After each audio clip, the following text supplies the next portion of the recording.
everyone, and welcome to Science Slam!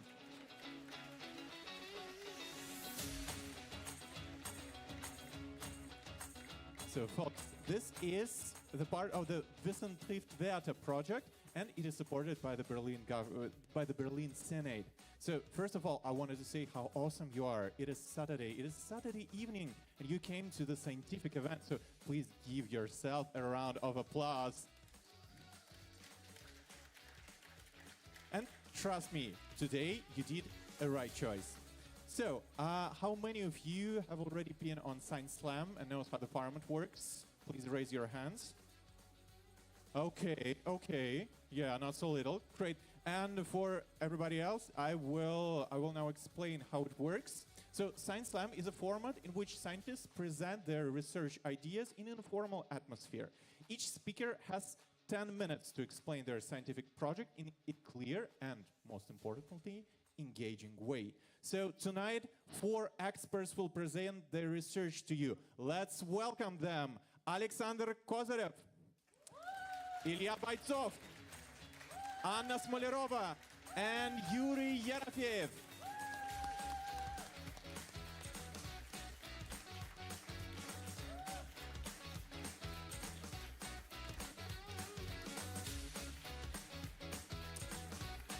Okay, so after each talk, we will bring you the mic so you can ask speaker questions. Please keep an eye on that because we have prizes for the best questions. At the end of the slam, you will choose the winner. By how we'll choose it? By applauding as possible for every presentation which you heard and which you liked the most. We will measure both the volume and the duration of the applause, so please keep an eye on that also. And to make the judging objective, we have our noise-o-meter. Arina, please bring our noise-o-meter. Okay, so now let's test it. So imagine that, so you should clap, and you should clap on my command. And now, yeah, please imagine the speaker, did an okay job, so maybe a solid C presentation on my command. 3, 2, 1.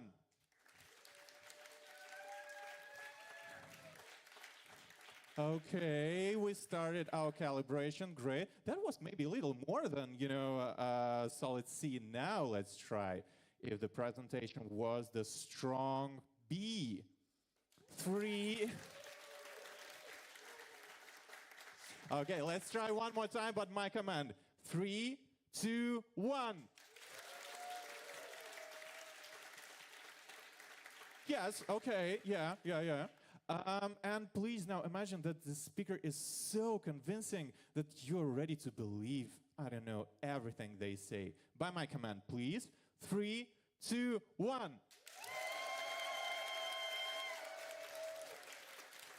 Okay, that was significant. Okay, so it works. And we will start with our first talk. And we will begin with a topic which is highly relevant for Germany and for the whole Europe, because it is about the personal data protection. Please welcome our first expert, PhD in physics and researcher, Alexander Kozyrev. Greetings.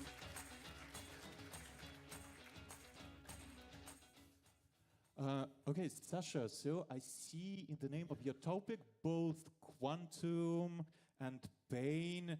Should we expect a hard and painful talk about quantum physics today? Oh, it will be as good as a quantum Schrödinger cat. Schrödinger's cat, Okay, the Schrödinger's cat. Friendly Okay, and good. Okay, then Sasha, what made you study quantum physics? Just accidents. Accidentally? Yeah, accidentally. Okay.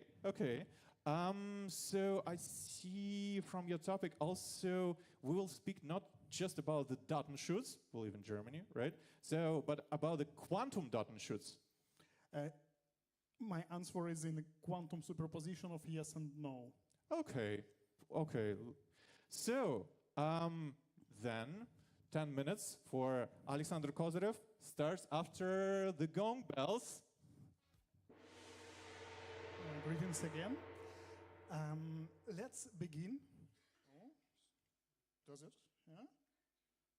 Hey, yeah.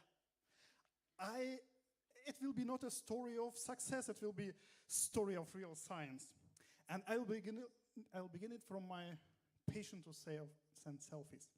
To have a selfie sent, it must be represented as zeros and ones, and then represented as high and low voltage in wire, or in case of optical fiber, it's already somewhere among us, it must be represented as high and low light intensity. But the problem is, it can be intercepted. You see, bad guys are listening. And actually, right to have a private communication is an important value for us, isn't it? And there is a solution to keep my selfies private. For this, we will look how this communication actually looks like. Yeah. You see, that's optical fiber. And each the pulse in optical fiber represents this higher or low level. And if we place semi-transparent glass, just regular glass, we can split tiny portion off, and then those bad guys will check what did I send. And now, actually the laser used for this is as powerful as this laser. Not really powerful, I cannot cut stage with it. Even though, how much photons per second are sent here? Any guess? To be honest, I even don't know the digit, how it's called, but there is 15 zeros or 18, something like that. A lot. And the sensitivity of modern sensors is 1. So if we split a tiny portion, and each pulse is 5 million, and if we steal just a few, we can make sure we read it. And we want to make it unreadable, totally. My selfies will be unsafe. There is a solution. We have to drop number of photons in each pulse from 5 million to 1. Then, if it's stolen, first of all, we will see. Secondary, if we send just 1 photon each pulse, it already has a high probability to be lost. So the algorithms, quantum algorithms, are adjusted to such losses. And if someone steals it, this photon just does not take part in communication. So, there is a problem though. 1 photon, how to emit it? Because the regular lamp makes a lot of photons. Laser pointer makes a lot of photons. There is a solution. We need a special light source. Yeah, quantum light source. It's a quantum dot. Nobel Prize 2023. Excellent. It has a size really tens of atoms. But there is a problem with it. I'll first review its advantage. Yeah, you see. There are 3 general types of light sources. It's coherent light source, thermal light source, and quantum light source. And only quantum light source gives evenly distributed single photons. For all the other cases, they are somehow bunched, you see? And that's important, because we need 1 photon per pulse exactly. Yeah. But even though it gives single photon, it still emits in all the directions, like regular lamp. But we need somehow collect it and transfer through glass fiber. Here would be a good idea to set a lens, but then sorry for spoilers. Then we would collect only those directions, from only those, and those would be lost. Only 20% of photons would be collected if we use it like this. So we have to make some trick to let it emit light only in one direction, then collect and couple it to the optical fiber for making communication. How to do it? Probably it's too complicated. Probably there is only one way to send selfies through mirror. Totally safe, unstealable. And actually, a mirror is an answer. Mirror is an answer how to make it 100% safe. There is a crazy effect. Yeah, just imagine. One mirror reflects light, but if we make two mirrors consequently, it starts to be 100% transparent. Crazy, isn't it?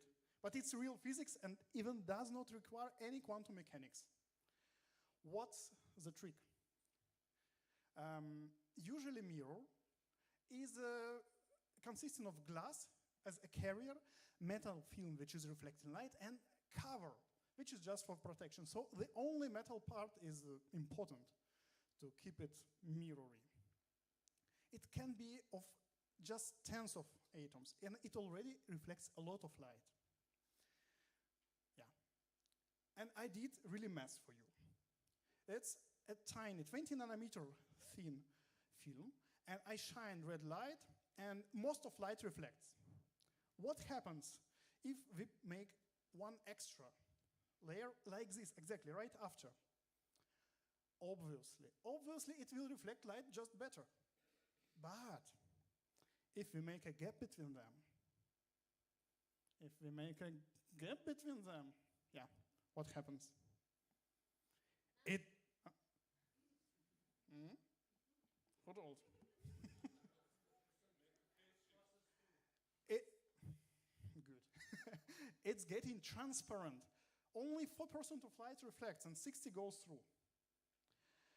And you see, this value 280 is not made up. It's just for exactly phase shift. So the light reflected from the first mirror and from the second one is in antiphase.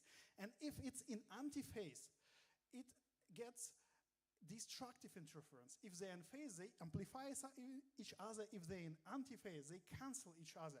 So there is actually no reflection. Yeah. And this effect is helpful for us because it helps us to change directionality of the light.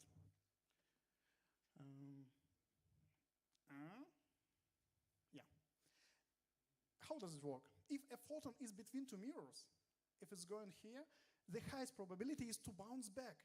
And then it kind of leaves here between two mirrors, if it's already between them. And then it actually makes here a standing wave. Oh, too much. Yeah, standing wave. But this system, when it's in antinode of standing wave, it kind of, if its color of emission matching to the wavelengths, it amplifies its emission. And it also changes directionality. This thing works kind of like a nano antenna. We don't say this word because guys who are working with nano antennas are against. And actually, placing this light source between two mirrors make it more directional. And we tried to make it. It looks like this. This is the quantum dot, and this is fancy structure. You can be afraid because some layers, some rings. But in the fact, it's quite same to the stuff I have shown you. It's quite same, yeah. One mirror, in the fact that is one mirror, another mirror, third mirror. Looks well. We did such structure. It took years, to be honest. Yeah. And we expected this result. But it's not a fairy tale. It did not work at all. What the hell? Why doesn't it work? We found that it's a bit not perfect. And what happens if it's not a perfect?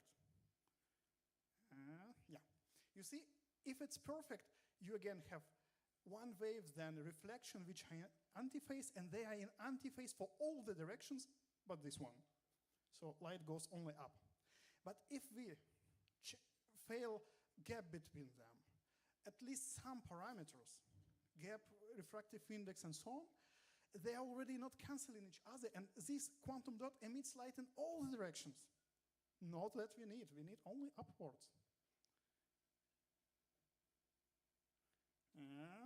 Yeah, and this effect is really sensitive to the gap between, because to all the parameters, for example, if we change by 10% gap, it's reflecting not 3%, as I promised, but already 83. All the effect is spoiled. So, God, what's wrong? And we were analyzing what happened. We actually figured out that if we cool it down, refractive index changes by only 3%, and it's already enough to spoil everything. And we are looking forward for the next generation of the devices where the amplification will be in the right position. Thank you for your attention.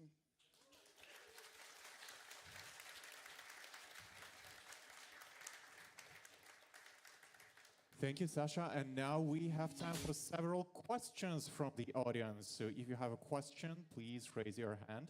Don't forget that we'll have the gift for the best question. And our speaker decides which question was the best. Then, okay, yeah. Kind of naive question, but wouldn't quantum security algorithm works better? Because sounds Quantum like what?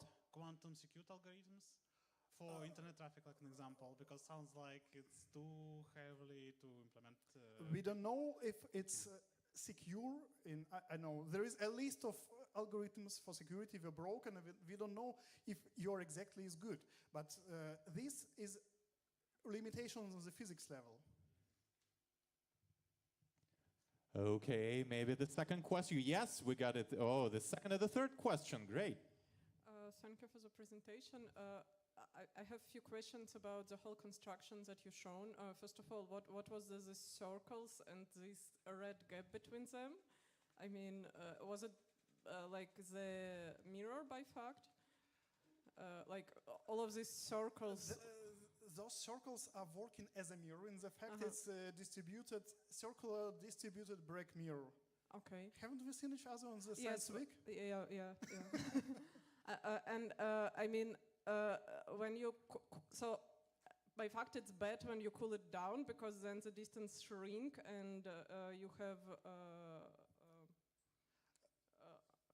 you have like wrong or not wrong quantifiers, or like what happening when it's cooling? Just distance changes, or When we cool down, refractive index changes. Even refractive index, 3% of change spoiled everything. We have to make a right calculations. Okay, thanks. Yeah, the last question probably. Thanks. When you explained the photon transfer through the fiber, right, and the stealing of photons, and in one case you're discussing, you're explaining the stealing of photons, and another case is missing of photons. Yeah. And that is basically the basis for your investigations, right? So how you define whether photon was stolen or missed during the Actually, transmission? a very good question. The difference is in selectivity, let's say. You can check if it's stolen by one polarization or in other polarization, it's possible to detect. But if it's in general stolen, it just does not take part in communication. But in most of the works where they discuss if it's stolen or not, they look if you steal one polarization or if you steal some specific photons. That's excellent question. I have seen that there were some more questions, but I think we will usually ask 3, but we will still have the after party. Don't forget about it. Also with our speakers, where we can discuss like your questions or which were or were not answered. So Sasha, which question did you like the most? The last one. Excellent. So this little gift goes to the last question. So let's give Sasha one more round of applause. Thank you. So, while we're waiting for the next speaker, yes, we still have something for you today because we are raffling off more prizes. And did everyone give their wristband? If not, you can take it from the. Okay, so everyone can get it from Lena. Yeah, excellent, excellent. So you will find there the number, and we will be raffling off using the wheel, and so the winner will get the prize.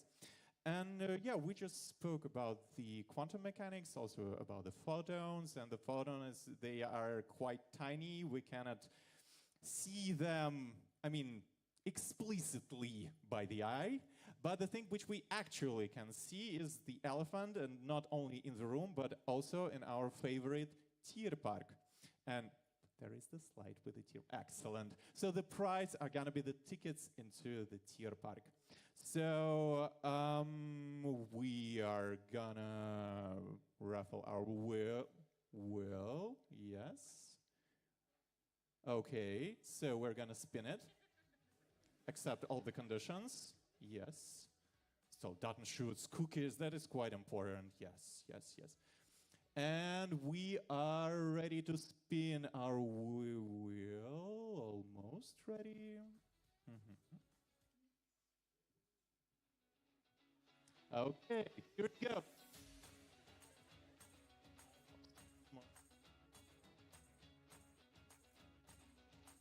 Okay, then probably we'll do it a little later. So now we please welcome our next speaker.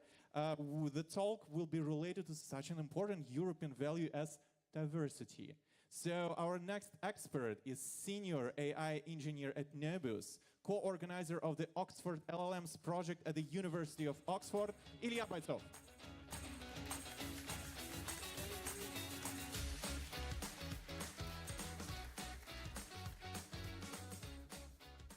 Wow, Ilya, your talk is going to be related to how AI somehow interacts with human or affects, influences us. Does this scare you? Not at all. Quite good. Probably because like I work very technically with AI models, and I know they're not as smart as people think, so not yet. Okay, okay. So maybe you've also guys heard about the crisis of the memory because of AI.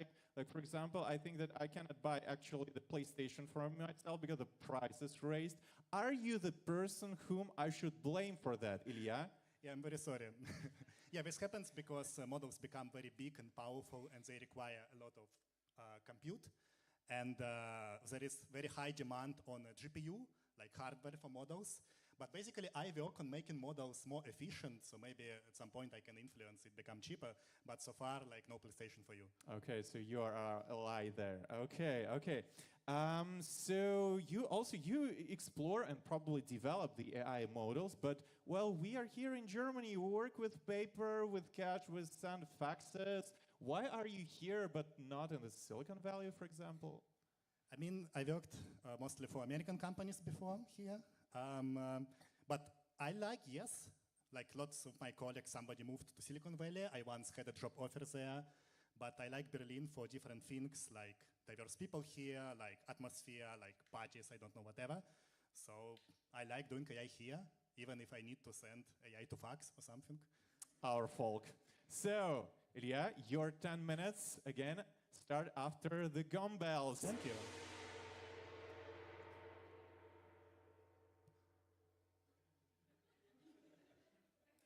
We're in Germany. Next slide, please. Okay. Social surveys are fun. Do you agree? Please raise your hand if you have participated in social surveys. Okay. I personally afraid with people. Then they approach me, I'm thinking that if I say something wrong, like I'm in trouble. And, but this is actually very hard work. For example, there is a World Value Survey organization. For 40 years, they're running social surveys across the world. And they're asking people questions about democracy, human rights, justice. And this work is very important because it is used by... guys, I need your help with slide, please. Because this is used by governments, enterprises, policymakers, and they rely on this data from social surveys to make actual decisions which impact our life. But what if we didn't need this at all, and we could just use AI to simulate social surveys? This is a very interesting topic, right? After all, AI knows everything. And together with my colleagues at the University of Oxford, we started an initiative, Oxford LLMs, with the goal to study applications of AI to social science. And last year, we started the experiment whether AI can simulate social surveys. For example, we speak about world value surveys. An example question would look like, would you say that most people can be trusted or that you need to be very careful in dealing with people? And usually the survey comes with a list of predefined options like most people can be trusted and need to be very careful. And if we want AI to answer this question on behalf of some persona, how we could do that? We could write a prompt like predict how the respondent would answer the target question using the provided respondent's profile. Then we would insert demographic information about the persona, some professional background, whatever we know about them, and would ask model to respond. So we decided to test this. We took 6 cross-national social surveys, like World Value Survey, European surveys, Asian surveys, and so on. We randomly selected 10,000 anonymized respondents from these surveys, and we selected 13 popular open source AI models from United States companies, from European companies, and from Chinese companies, because country of origin also can impact how the model is trained and what capabilities it has. So it's interesting to study. And the results were quite interesting. On this graph, you see prediction accuracy of models, where higher is better. And you see that models are mostly good for American continents and for European countries. But on the left corner, you see that they're very bad for African countries, Middle East, or Asian countries. Do you have a clue why? Why this may happen? Yes, something like that. We will talk about this for a while, but this is a correct direction. And another interesting side effect, we discovered that actually the diversity of AI responses is lower compared to human responses.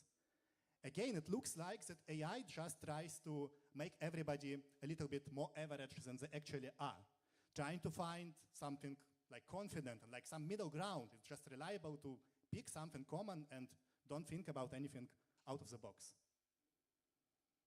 And what this actually means for real-world scenarios, what already has happened. So we're actually here. This is what we got. We have some predictions which look plausible, but this is not true. And there was a very interesting case very recently in March. A popular American newspaper, Axios, published an article about maternal health, where they made a serious claim that a majority of people trust their doctors and nurses on maternal health. This is a serious claim, right? But later, journalists started investigation and discovered that actually no humans were asked. Axios consulted with AI research simulation firm and just made the simulated results, but they decided not to tell everybody about this. After journalists made a lot of noise about this, of course, they fixed the article. If you look at it right now, it looks like that. But imagine that you have some conclusions and you don't know that actually it was AI. And especially if it comes for some serious topic like health. That's crazy. So conclusions and maybe not conclusions, but some discussion, I would say. So this is a question this is answer to the question I started. It's not possible for now, to use AI models for social science. And let's talk a little bit why. First of all, as AI practitioner, so I train these models, and I can tell that they all are biased. And this bias comes from different sources. It can come from the fact that for some domains, we just don't have enough data. Maybe we don't run enough surveys in South Africa or something like that. So the model just cannot learn anything from that. Or maybe we decided not to include some data in training corpus of the model, right? Or maybe we just introduced some bias from historical assumptions or some cultural biases or whatever. And this we just have a model with garbage in, garbage out problem, right?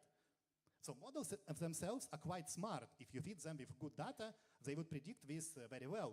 But we just don't have a good data. And this is an interesting example. So when we were starting our initiative in Oxford 3 years ago, we started to look for gender biases in LLMs. And if you prompt model something like, continue the sentence, the nurse looked like, model will associate that nurse is like with a she pronoun, which says that like nurse is associated with the like women profession, which is a common stereotype. And also if you do so for like CEO, chief executive officer or director, of course it's a man, right? And that's also a very bad stereotype. And I tested this 3 years ago for very early models like GPT-2. But guess what? I tried this few days ago. Oh, no spoilers. I tried this few days ago, and I discovered that this feature still exists in the most powerful model up to date, GPT 5.5. So this is crazy. And this means that it's not easy to like get rid of these problems. For example, models are quite good in math and programming because surprisingly, it's easy for models. Both math and programming have like verifiable answers. You can teach model to output exactly what you want. But this is not true for social science. Who is the judge to say like that this is correct or this is not correct? This is much more complicated because we are humans, we are complicated.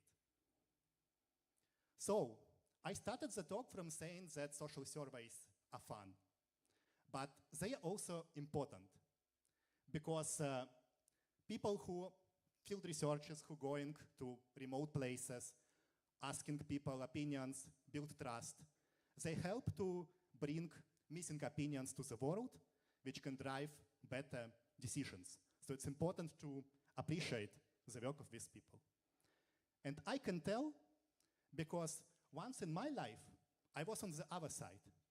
I once was interviewing a person when I was in Norway. This is a local farmer with whom I talked.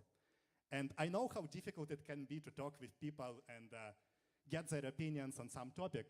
So I can relate. This is a different story, but I will tell you details if you buy me a drink afterwards. Thank you, that's it.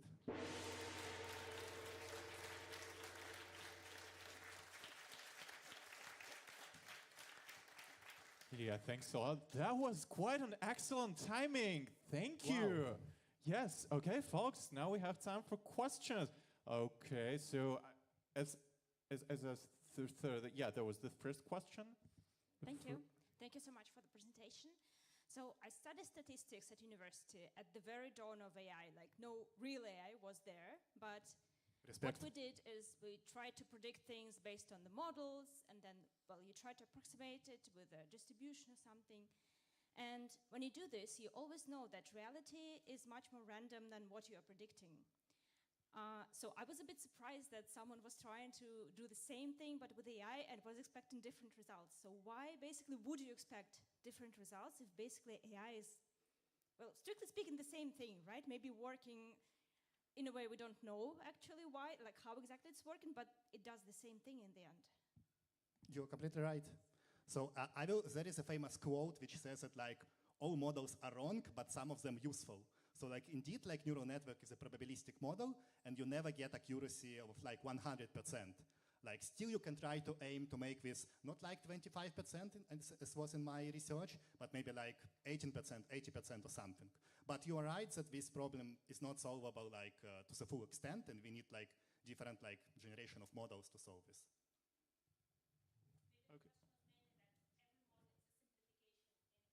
Yeah. Because like we don't know a lot of factors which contribute to the prediction. So there is a lot of uncertainty, and that's true. Yeah. So this just approximation, but quite good, but still works quite well in a lot of things. So that's why we use this so much. Okay, cool. Thank you. We had a second question from that area. Okay. In order to train models, you need to collect data to make service through people to later train the models. and later you use models to generate the same data that you have collected from the people. Is it correct? So it's true that right now for modern models, like, of course, to train a good model, you need high quality data sets. This is like the most important factor of good models. Right now, models are also trained on synthetic data, which is also generated by another models. To some extent, it can be useful. Like you can add this data for some specific domains, for which maybe you miss something, but you're right that you cannot completely trust this because it can, like, you can introduce like biases from this model. So like it somehow works and helps to facilitate research, but this is like not the best solution we have. It's just what we have. Okay, and we had, the third question. Yeah, there, it was on the almost last row. Yeah, that is this. Yeah, thank you. Great topic. I also work in social sciences, and I wonder this discrepancy that you found between Western countries and non-Western countries. As you looked into the data, like what was exactly the discrepancies? And actually, there is this concept of polocracy in some countries. Surveys are used and manipulated actually to govern. Maybe that was part of the reason, or did you use this world values survey that is actually similar in all countries and it's organized? So it's a very professional question, thank you.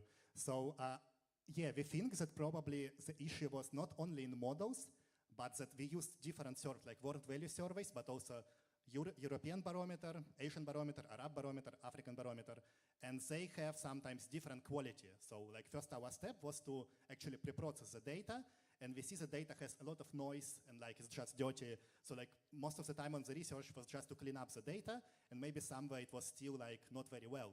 I think it also could impact the final standings because some standings were actually surprising for me. I didn't expect South America to be like as high in the rating, but maybe just the data there was like more clean.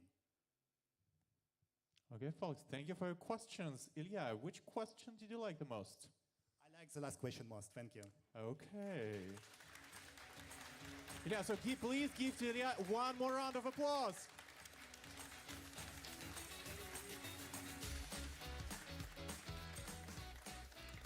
Okay, folks, so we repaired our systems of the wheel spins. So we'll try again with the tickets to Tierpark, right? Okay. So who will earn the ticket to the Tierpark? We got our wheel. And let's...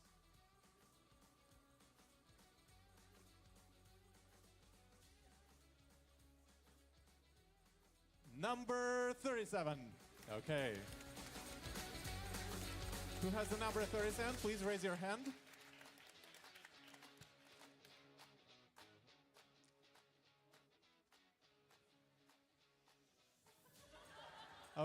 Okay, so please warn your husband after that you will have the date in Tierpark.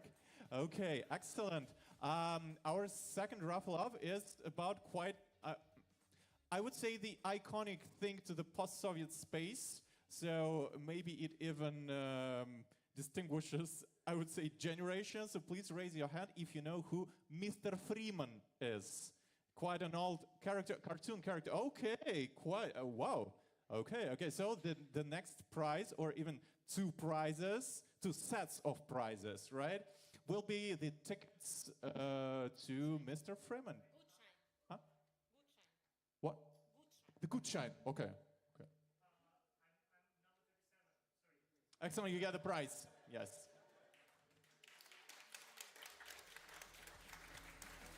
Okay, so we will have 2 spins more, and then we will go to our next speaker.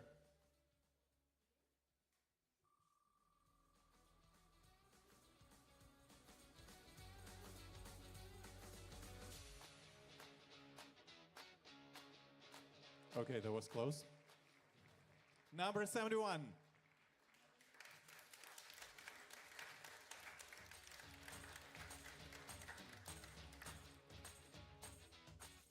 And one last one, and we have our next speaker.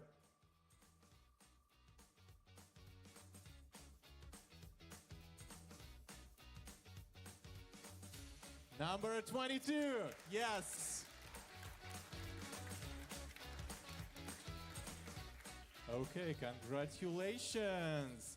And the next talk is gonna be about the ground European value, the democracy. So please welcome our next speaker, the PhD in Political Science, Research Fellow at the DAAD Center for German Studies at the Hebrew University of Jerusalem, Anna Smolerova.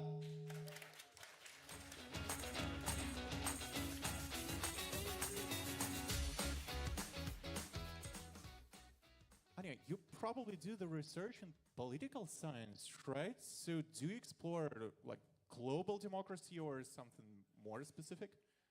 You definitely know global government doesn't exist. It's fake news. It doesn't? So we don't have global democracy. Okay, okay. And your talk is Do Germany series. So is your work about watching series? Sounds like quite a dream job. It is. However, it still has disadvantages. Imagine the duty on work to watch a TV series you don't like. Okay, yes. So it's not for fun. It is your job. And maybe then the last one. Do you believe in democracy? I believe it's not a thing you need to believe. It's something you do. Excellent. So then thank you very much. And your 10 minutes start after the gong bells.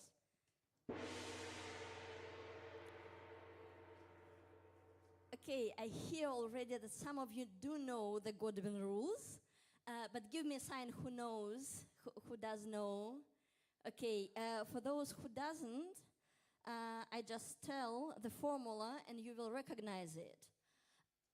The longer the online discussion goes, the probability that somebody mentions Hitler or compare something to the Nazis is 100%. I work with online discussions more than 10 years, and for me, Godwin's rule is kind of a metaphor. It's a sign that discussion dies out, that people no longer listen to each other, no longer seek for a common solution. But when Mike Godwin suggested this rule in the very beginning of the internet, he actually didn't want to predict how fast somebody mentions Hitler in the discussion. He was criticizing this problem. Spoilers. Imagine Germany and Brazil playing football match 10 years ago, and each time Germany scores, somebody mentions Hitler. And probably you see there the red line, it's one time Brazil scored. Probably somebody wrote, we beat the Nazis. And it's even were not a match Jamaica-Argentina, it was with Germany and Brazil. So actually, Mike Godwin criticized that people use the comparisons with Hitler and Nazi time. In the cases, it's just laziness or just for something. He wanted people to use this comparison only in cases when it's really ring a bell, when it really is needed to attract attention from a serious problem. And in my recent studies, I found a perfect proof of a perfect example how the Godwin's rule is really working in this second sense. So as I was already asked, 2 years long, I was studying German TV series. I participated in a project, German-Israeli project, where we studied how people discuss German TV series, how do they perceive them in Germany and abroad. And my job was, first of all, analyzing social media, because thanks to Netflix, German TV series are streamed worldwide, and people do discuss them on social media worldwide. So what people do when they discuss TV series? If you watch Dark, you probably at least once thought the same thing that is written on the slide. If you did, who did watch Dark? Okay, for those who didn't, the whole plot of the TV series is around kids disappearing in German forests. So the author of the tweet wrote, "My only question is what the hell is with all these German kids wandering around the forest? We tell fairy tales for a reason. Rule number 1, don't wander around German forest." So people do a lot of jokes, but not only jokes. They, of course, share their emotions about a famous character. So they killed Kelly. Rudy, of course. They share own theories. Here's an example from Dark, and it's a long story, but namely it's about characters being another characters and one of them being the main devil behind all the plot. So the author suggests to think about it. And of course, people share general evaluations of the series, suggesting that it was well played, or I give 10 out of 10 for script, for costumes, for humor. But what happens if you watch the TV series about democratic backsliding of Weimar Republic and the rise of the Nazis?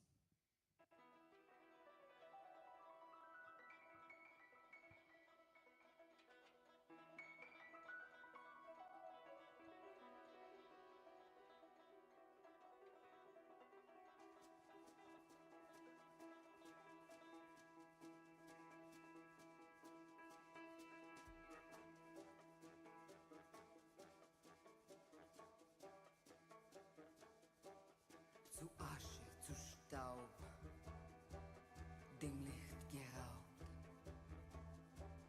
doch noch nicht jetzt.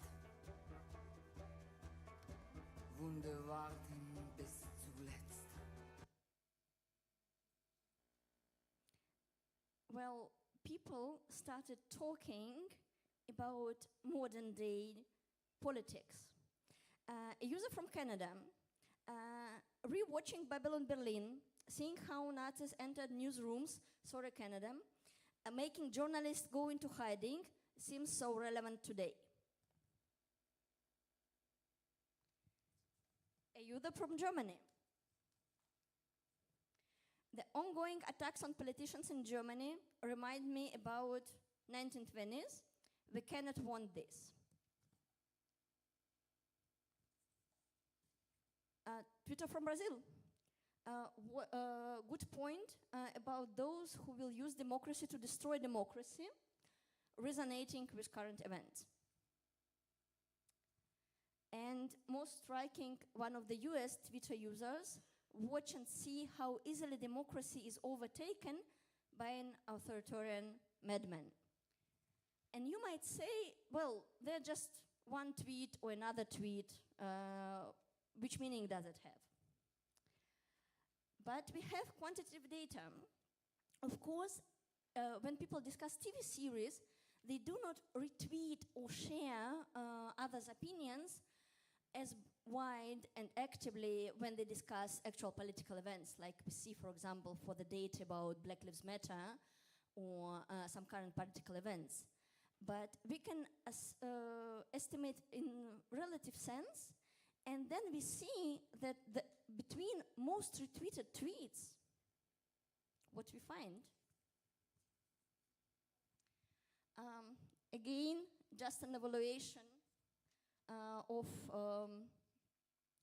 TV series in general, is a long road before an entire society accepts fascism, clearly illustrated by the books and Babylon Berlin itself. And another one, wake up already, something similar might be coming.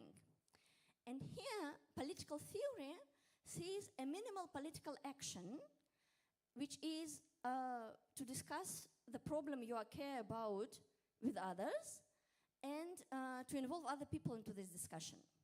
What's interesting here is that it's not about news and it's not about parliamentarian debate. It's not a context of a democratic workshop made by VRDE, for example. It's about TV series. So we would like to ask you to participate in this action. Please scan the QR code and recommend one TV series you would like us to watch to understand what's going on now, probably to open our eyes or just to discuss with you and with our friends. And later, everybody who came will get a common must-see list from us.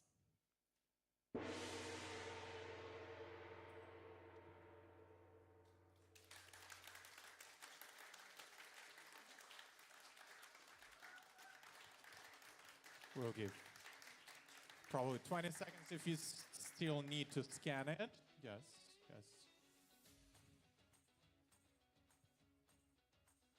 Okay, I see people, yes, who are shivering from the desire to ask the question. So the first question, please.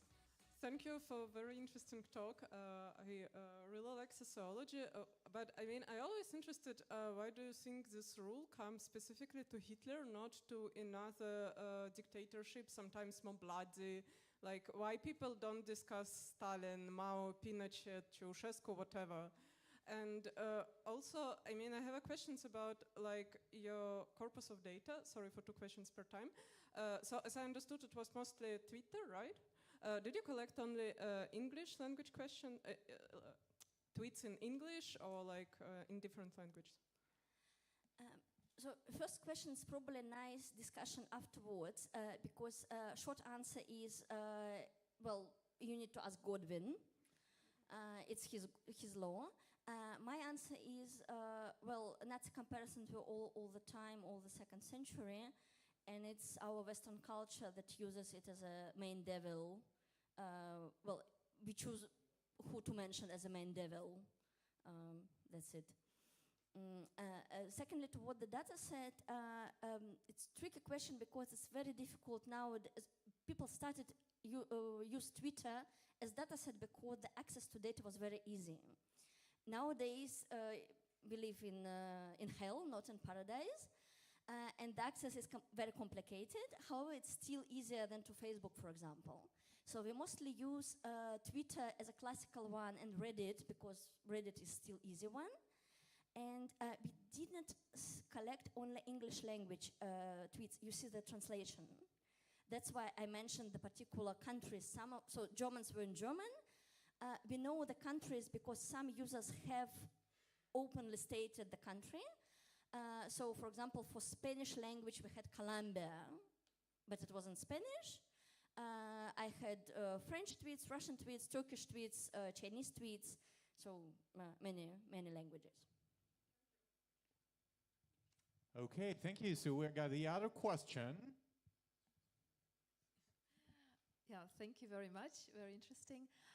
My question about maybe the main takeaways, like from this, also you compared like a free series, apart from this Godwin rule, like what, or like what you showed, what are your main takeaways from watching this series and reading the whole discussions?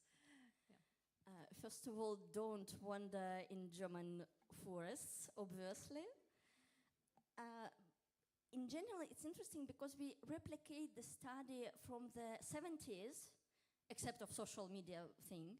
But in general, people do the same things. So people discussed an American blockbuster back then in the 70s in the same way we do now on social media in our focus groups. Thank you. So maybe one last question. Okay, we technically had 3 questions, right, from 2 persons. So, Anya, which question did you like the most? Language. Okay. Okay, so you... Yeah, excellent. So you got a gift. Let's give one more round of applause to Anya.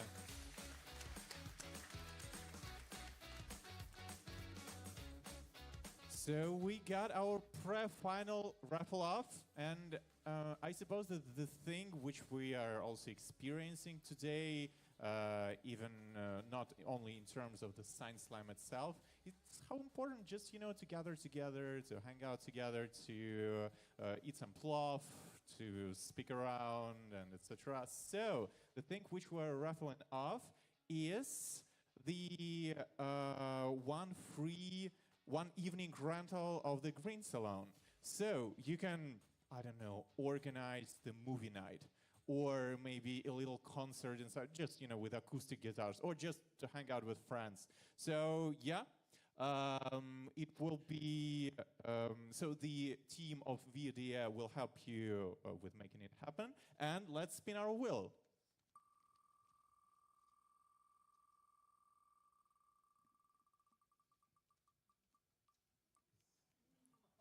That was close, so close. Number 3.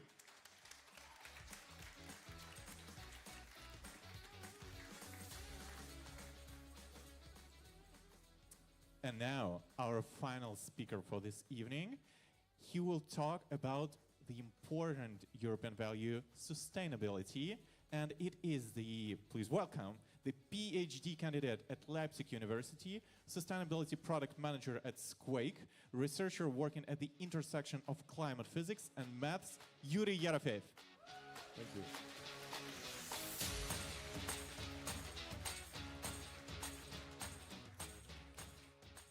Yuri, a lot of narrative during nowadays are boosting in social media and by some politics that, you know, those scientists are just, you know, boosting the drama. There are no problems with climate change. The carbon footprint, this whole stuff is just exaggerated. Should we actually be worried? Unfortunately, yes. And my favorite politician who talks about it is, of course, Trump. But we're just making love of it. Unfortunately, we must say thank you probably for, yes, for the fact that we need to spread those ideas more and more. The question about this domain, and I'll live in Germany. We're all doing Mülltrennen. Probably everybody does that here. So do our little steps, like separation of our waste and buying the paper bags or paper cups, do all those little steps actually help? Those little steps are helpful, but the most important is to actually push your companies. They make the burst. Excellent, thank you. So your 10 minutes, just as usual, start after the gong bells. Thank you. So, first of all, just raise your hands if you saw by any chance like that annoying CO2 emission value, like on the booking platform whatsoever. Right, a lot of you. And especially when it comes to like paying, you know, like when they ask like, hey, do you want to offset like a couple of extra euros for that annoying ticket? So, you hear that, right? That's exactly my plane that was from Berlin to New York to the sustainability conference. Sounds suspicious, right? But it is what it is. We're living in international version, globalization, so like I need to go there, my colleagues need to go there. So I started checking on Google Flights. Hey, what about like how much would it cost for me? And also like I saw that contrail impact, CO2 emissions. All right, I clicked on the next link that followed me to like Tripcom or whatsoever.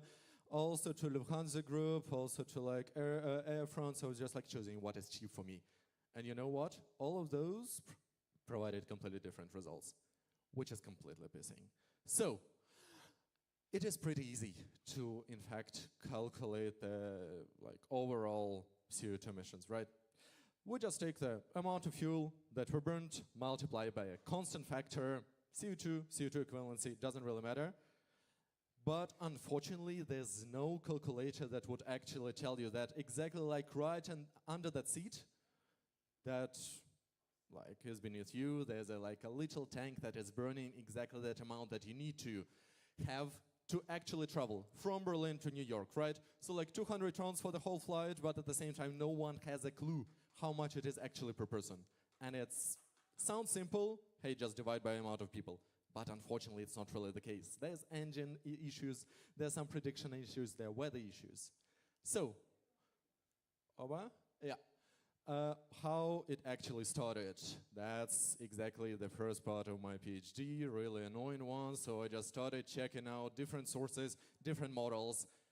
At first, 3 models. Okay, the difference was about 60%. Okay, good. But then I decided to pick 5, then 8, and damn, between 0.6 to 1.8. Annoying, right? Especially when it comes to, hey, I need to report on this because like I'm working at the company and we're working on sustainability. Secondly, well, I just do care about the climate. I just need to know what is actually like behind it. And third, and the most important, is that all those models are actually giving me a truth, but completely different factors are just lying behind it. And that's exactly the thing what I'm gonna tell you right now. So unfortunately, in the cockpit of a pilot, there's no source of truth that would tell us about the emission values. Like there's altitude, there's speed, there's some conditions that are like just cooperated with the people on land, but there's no such thing that would say, hey, passenger 14A, you know what? You have this amount of CO2 emissions. And the big look is like, first of all, why would you care while you're flying? It's important for purchasing a ticket. Secondly, simply it's impossible to like actually track. So now imagine that you're just like going for a coffee. So you go to the lab, to the bar and whatsoever, like I don't really care what you like. Are you a hipster or like you're just like a favor of the cheap coffee? But there's some ingredients behind it. There could be milk, there could be coffee itself, water, ice, whatsoever. And you get completely different coffee in the end. And all of that coffee would give you like completely different emission values, even for the coffee, yes. And in fact, you know what?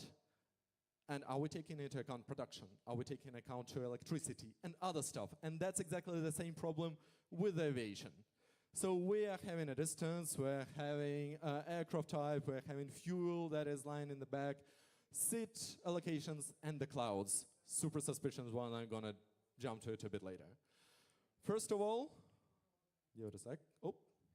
Yeah, first of all, the distance. Let's say I'm just like standing here in the angle and I'm trying to reach that VRDR billboard, right? Like the easiest part is just like, hey, let's go straight ahead, right? Unfortunately, it doesn't really work like that in aviation because like this is for the flat earthers. We have first of all the round, the sphere. I hope that there are no flat earthers that I hurt their feelings. Sorry for that. But you know what? There are also like mountings. There are also weather conditions that I mentioned. Also, imagine just for a sec, there are a lot of like Russians here. Like you try to go to Iran or you're trying to go to Russia. Is it possible to fly there like directly from here? No. And that's also the thing that we need to take into account in the model when we create it or when we calculate it.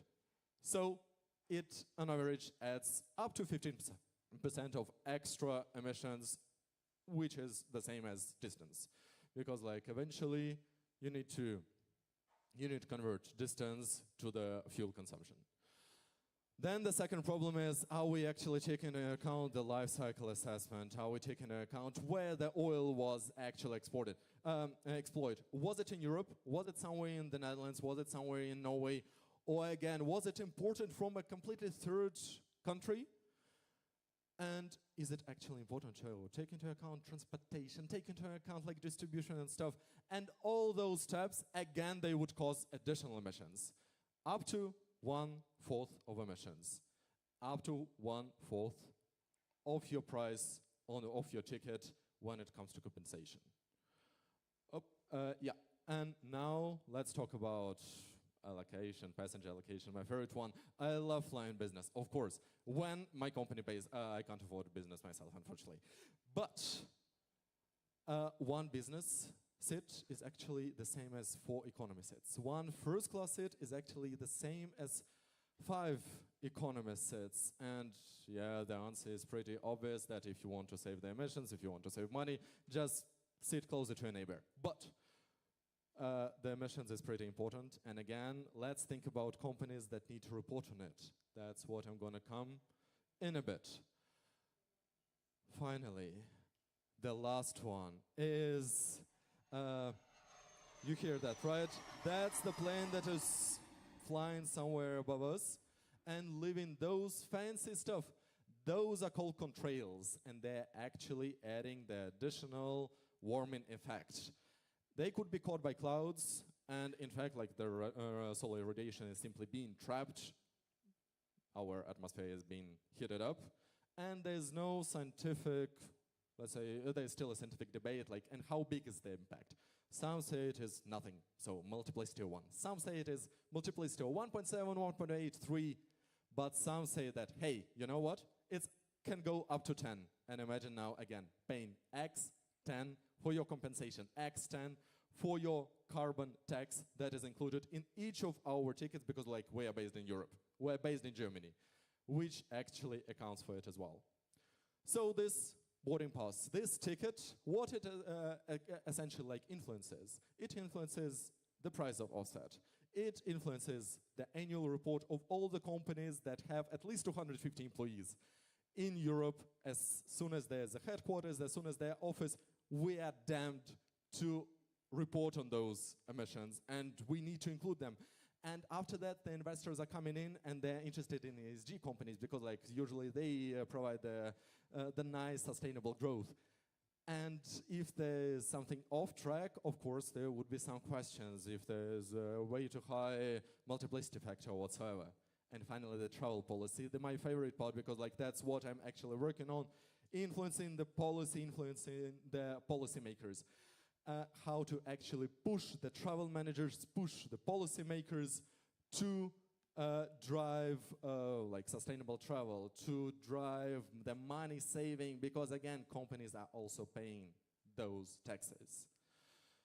So, to conclude basically, let's quickly wrap up. First of all, plane or the passenger? We need to decide it, we need to actually push the policymakers to calculate not only for the whole plane, but also per passenger. Second, engine on the whole chain. You got the idea. Production. Do we actually need to include it? And my thesis is kind of trying to hint that yes, please do so, because like that's easier and it's just more transparent. Third part, how to actually calculate the distance, the direct distance or completely curved one. Clouds. Do we actually want to include them or not? Should it be included in the international standard organization whatsoever? And finally, what is the actual SIT? Just like think about it, and I hope that it's gonna make at least some change in your group or in the company.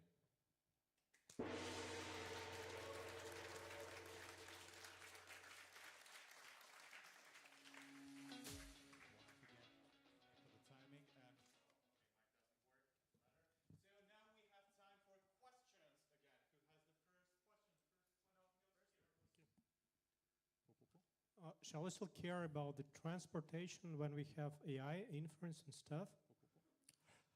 That's a good question, and you know what? AI is pretty small carbon emitter. Most of the AI centers are in fact like run on renewable energy, and that's the least that at this moment sustainability or like climate scientists are focused or care about, because like, well, it wastes a lot of water. That's a problem for the water managers. I'm more into carbon. Okay, any more questions?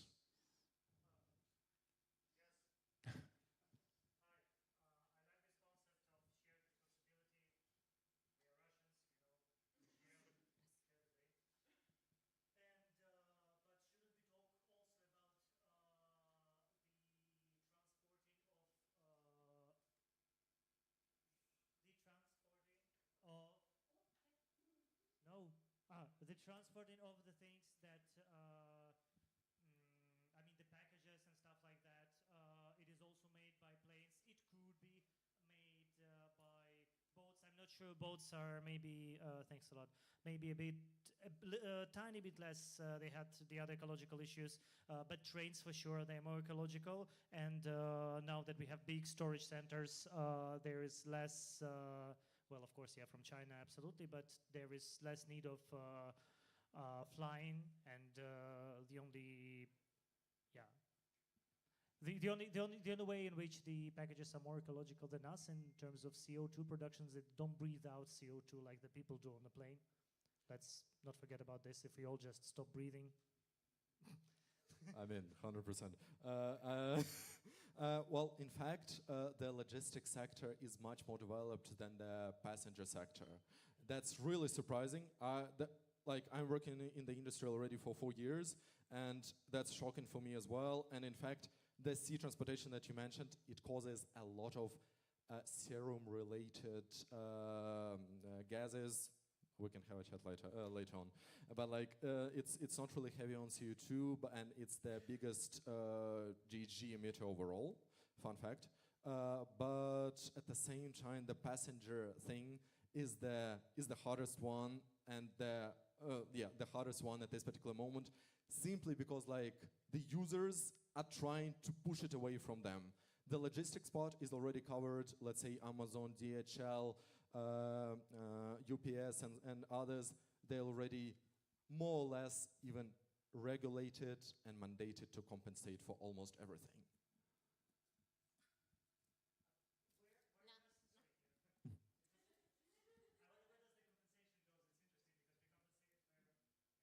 Yeah, that's a really long topic, in fact. Yeah. So first of all, thank you much for the presentation. I have one question. Maybe I missed it, but what about the plane type?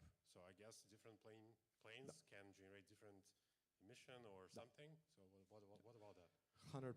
So let's say the newer models would cause much less emissions, obviously, even though that the production could be pretty, like, let's say, pollution heavy.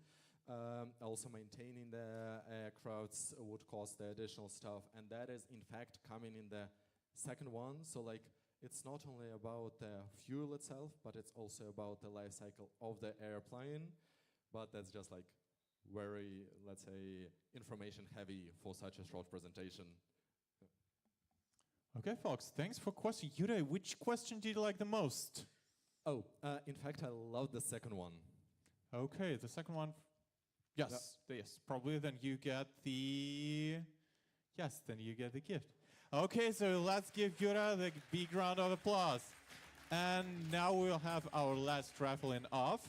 And on September 20th, Berliners are going to elect the state parliament. And have you heard about Wahlpartys? Well, which is actually the party which happens during the elections, which is commented. Like we are getting drinks and beverages and drinks and discussing politics, and that is everything. Everything is just broadcasted online. So alongside with the journalist Dmitry Bachedin and a political expert Alex Yusupov, we will observe who Berlin chooses. So, and we are raffling off the tickets to this Wahlparty. So, yes, let's spin our wheel for the last time, or probably not, or probably yes, probably yes.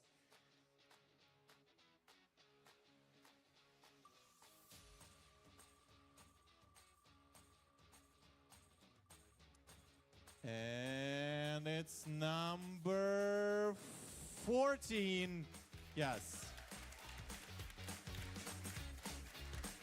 Okay.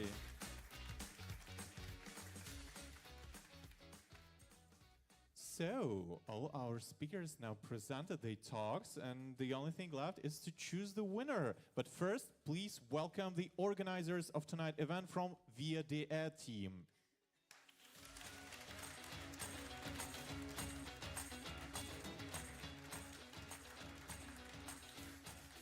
Thanks. Thank you all for staying with us, and soon, very soon, we will choose the winner, and you will be able to ask all other questions. I saw your hands at another cocktail at the bar. But first, we would like to tell you a little bit about how we would like to meet you again this year. And of course, we will start with thanking today our speakers, our team, our project manager, Lena, of this project, our volunteers, our extended team, Misha, Vasily, who did plov, our barmans, who did great cocktails, and they're still there. So after the slam, you still can take one more cocktail for discussion, our great host. So thank you all for this great evening. We created a lot of additional stuff that we didn't plan to make it nicer for you. And we will try to do it with our next events too. And first of this event will be social media. Yes, if you want to stay in touch with us and to know about our further events, we have, of course, Telegram, Instagram, Facebook. For who of you speak in Russian, you can follow us on Telegram, and for others, we have Instagram. And there will be news in English and in German. And there you will find everything. And next big event that will happen here also, it will be Manage Duel in German. If you know German, if you learn German, if you know how to debate, if you want to learn how to debate, this event for you, and it will be happening here, and you for sure will find out some ideas how to negotiate in your real life. This project, the ones who started with us from the beginning, you already heard, it's our KI, AI, EE lab, and this year we will teach you and other representatives of communities, vereins, NGOs, how to create AI agents for your everyday work, or maybe for your everyday life. Next, 1 second. Next, if you are not able to come on 13th of June, or if you don't speak German, we fully understand you and share this. We also do Debate Academy in Russian, and maybe we will do it in English. So if you are interested in upgrading your skills in debating, this is for you. And I hope the last one, yes, the vote. Okay, back to you. Yeah, thank you. So please follow us on social media.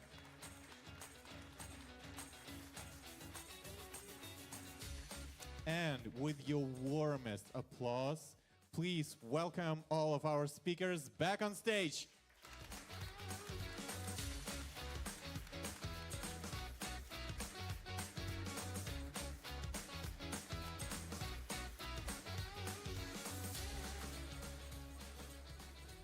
So I will briefly remind you how the voting is gonna happen. We'll ask each speaker to make a step. You will see the slide, and please, on my signal, you start applauding as loud and as long as you like to talk. And folks, I know that lots of you today visited us to support like your friend, your comrade, and but still to make it a little bit more fair, try to be as loud on the talk which you like the most, independently from what this very person reminds you of.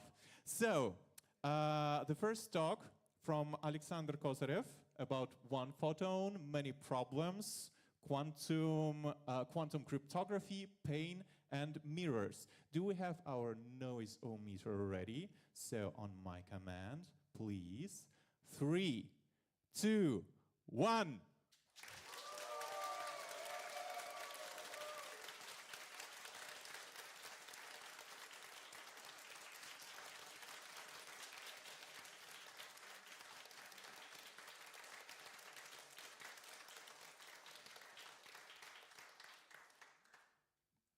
Excellent, thank you. So yeah, don't forget, you decide when to stop and how loud to be. And the second talk is from Ilya Boytsov. It is about the lost in the middle, how AI erases the diversity of human opinion. Once again, after the signal, please. Now, 3, 2, 1, go!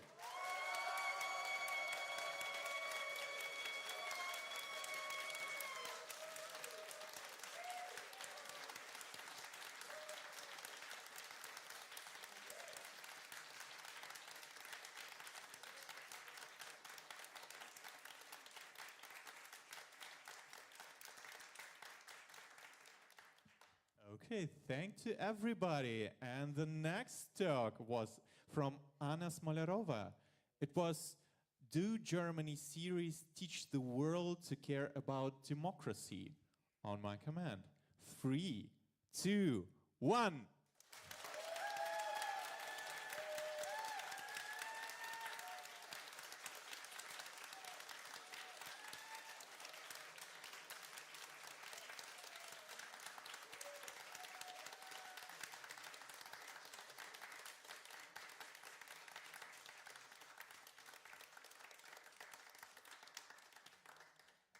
Excellent. And our last expert for today, Yuri Yerofeev, how one flight can have more than one carbon footprint. 3, 2, 1.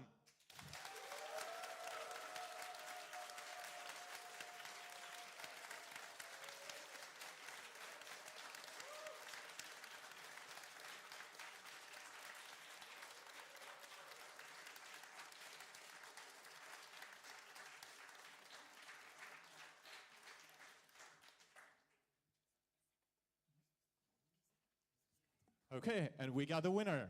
And the winner of the Science Slam of this May is Ilya Boytsov with the talk Lost in the Middle, How AI Erases the Diversity of Human Opinion.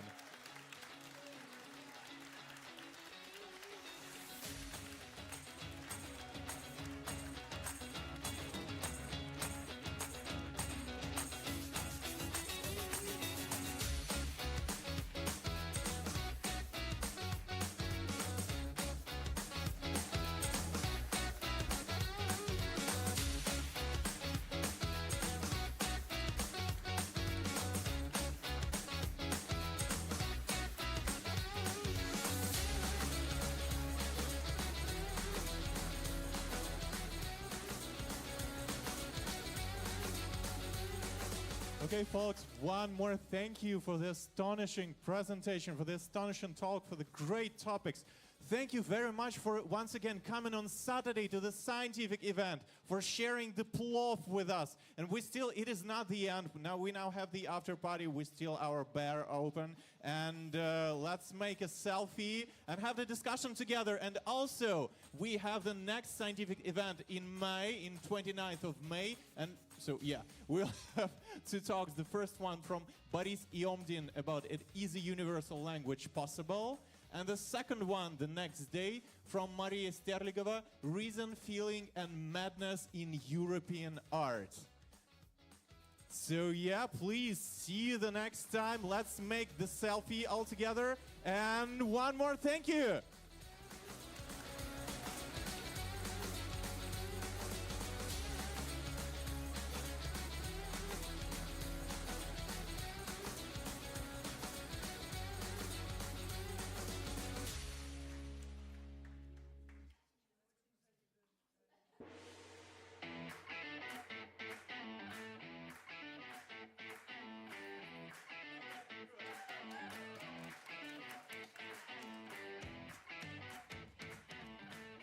Okay, the after party.